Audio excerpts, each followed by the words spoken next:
চীন পাকিস্তানের বুকে কাঁপুনি, আণবিক ত্রিশক্তিধর ভারত। ডুবোজাহাজ থেকেও পরমাণু অস্ত্রবাহী ক্ষেপণাস্ত্রের সফল উৎক্ষেপণ, ব্যালিস্টিক ক্ষেপণাস্ত্রের সফল পরীক্ষা করা হলো বিশাখাপত্তনম উপকূলে। ভারতীয় সেনার মুকুটে আণবিক ত্রিশক্তির পালক, আকাশ এবং স্থলপথে শত্রুকে শায়েস্তা করতে পরমাণু অস্ত্র বহনে সক্ষম ক্ষেপণাস্ত্র ছিলই। এদিন ডুবোজাহাজ থেকে ছোড়া পরমাণু অস্ত্র বহনে সক্ষম ক্ষেপণাস্ত্রের সফল পরীক্ষা করল ভারত, আর এতেই চীন পাকিস্তানের বুকে ধরল কাঁপুনি।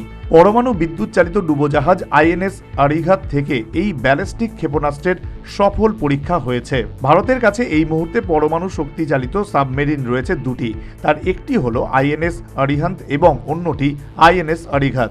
দুটি ডুবোজাহাজই পরমাণু অস্ত্র বহনে সক্ষম ক্ষেপণাস্ত্রের উৎক্ষেপণে সক্ষম।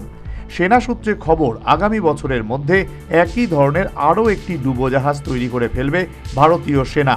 এটি কঠিন জ্বালানি দ্বারা চালিত K4 সিরিজের ক্ষেপণাস্ত্র বলে জানা গিয়েছে।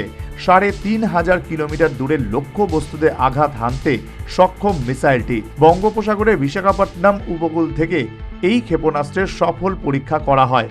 এই ধরনের পরীক্ষা এই নিয়ে দ্বিতীয়বার করল নৌসেনা। সংবাদ সংস্থা সূত্রে খবর, একই ধরনের ক্ষেপণাস্ত্রের আরও কিছু পরীক্ষা চালাবে নৌসেনা। National bureau report, news vanguard.